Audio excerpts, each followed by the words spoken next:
Hi there, my name is Janelle McCarthy. I'm a licensed clinical professional counselor, a registered play therapist, a former elementary school teacher, a neurodivergent human, a spoonie, and a fangirl. And I'm here today to give you a teeny tiny taste of what our new inclusion coaching program is like. So for today, I'm going to set the scene, a potential scenario you may have encountered time and time again. You're leading your group, doing whatever great thing it is that you're doing, but it's time to go, right? The cleanup timer has gone off, and one of your kids isn't finished. And they refuse to move on until they've finished. So maybe you try to set a limit, but maybe then they yell or cry. Maybe they throw things at you or try to hit you or a classmate. Eep. This is a tough situation. All right, so if this scenario came to me in a coaching session, the first thing I'm going to do is validate that it's really uncomfortable and hard. We would take some time to process any of the feelings that come up because those need to be aired out and given some space to breathe. And when that has been kind of worked through, then we'll roll up our sleeves and get into, okay, what are some practical things we can try to do differently for next time? And what you'll often hear me say is, all right, how can we come at this proactively and responsively? Because we can do a lot with proactive changes.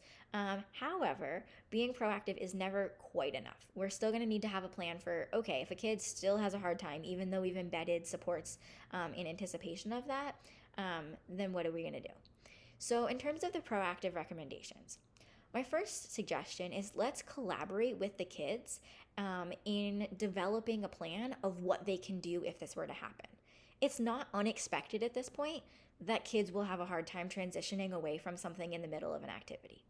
Let's account for that, right? Let's normalize for them. You might have a hard time stepping away from, let's pretend we're drawing portraits today, from drawing your portrait. Oh my gosh, guys, how do you think you're going to feel, right? And then you listen and we normalize and we destigmatize those feelings, right? Those feelings are allowed. We're not trying to shut the feelings down. We're trying to help guide our kiddos into experiencing those emotions in safe and productive ways. So I liken it to a fire drill. We have fire drills so that we know what to expect and we're ready when they happen, right? So you might not feel great about the fact that it's time to put your portrait away and you're not done. What can you do? And then it's this listening and collaborating process. Your kids may have awesome ideas that frankly we'd never think of. So partially from respect and partially because we might find a great solution by listening to them, let's open the floor for discussion. Here's some particular examples that I as a leader would add. Y'all, if you're feeling upset about having to put your art away, what if you asked me, Miss Janelle, can you remind me when I'm gonna get to work on this again? Or if that's too out of reach, then I as the leader can be like, I know you don't want to put it away. So hard. As a reminder, when you come next week, I will have this out and you will get to work on it, right? So that's one way. We're still setting the limit, but we're helping them to be able to meet it. Another kind of role play that I might do is, y'all, if you're feeling upset about having to put it away, can you let me know what part you're on and ask if you can finish it? So maybe, for example, they're working on their portrait. Can they say, Miss Janelle, I know we got to clean up. I'm almost done with the hair. Can I just finish the hair before I put my stuff away? Okay, sure, right? If it's reasonable, if it's going to take a minute or two to clean up anyway, if we do the mental math of being in a collaborative relationship where there's good rapport, adding 2 minutes to the end time versus me trying to put my foot down and hold that limit, and then they get dysregulated and they have a meltdown that lasts 15 minutes, right? We're not winning time, rapport, felt safety. We're not winning in that scenario. So if we can teach them how to collaborate and how to compromise and how to articulate what they need, that's a win-win. Another piece that I might recommend is normalize. It's okay if you don't like it. It's okay if you're having a hard time with it. You being mad and being upset isn't a problem. And if you need to say that you're mad about it and you don't like it, that's okay. That doesn't mean we're not going to find a way to move through it. Maybe that's having access to things that you can be kind of physically rough with.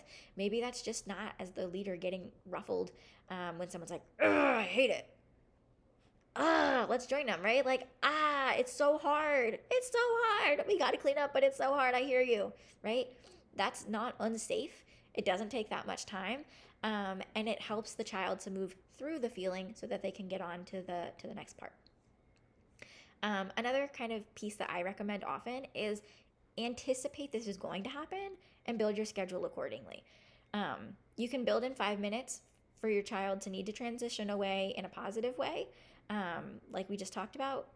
And if you don't, you're going to have to budget in 15 or 20 minutes for a meltdown anyway. So proactively just build in some time knowing that you're going to need a few minutes to transition out, even if literally their legs are ready to walk. Okay, next up is, okay, Janelle, we tried that. It worked for some kids. It wasn't enough for others. Some of my kids still had meltdowns, still had a really hard time. We can't keep on like this. What do we do?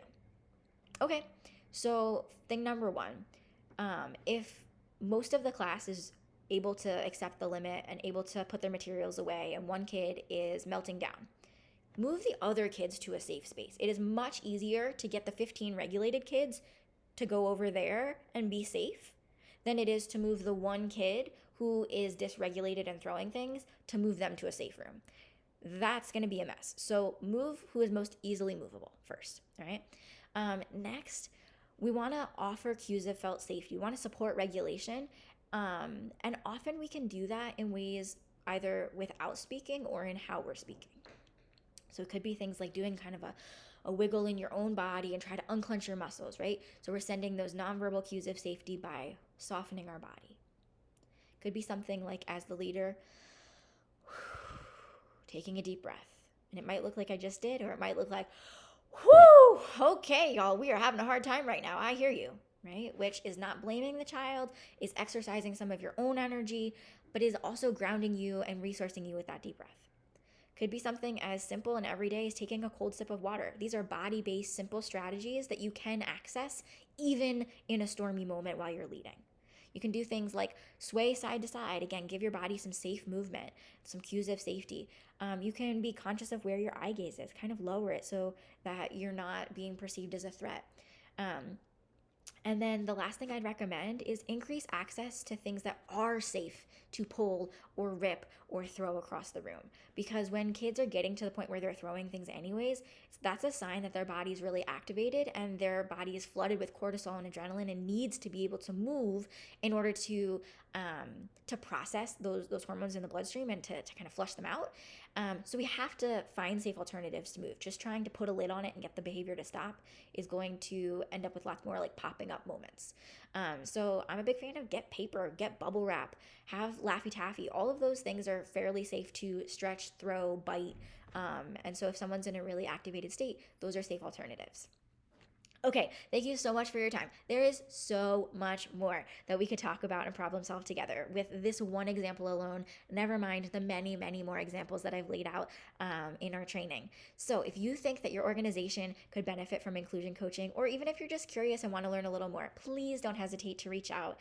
You can find us on our website, playfultherapy.net, or you can email us directly at inclusioncoaching@playfultherapy.net. Can't wait to be in touch. Thanks so much. Bye-bye.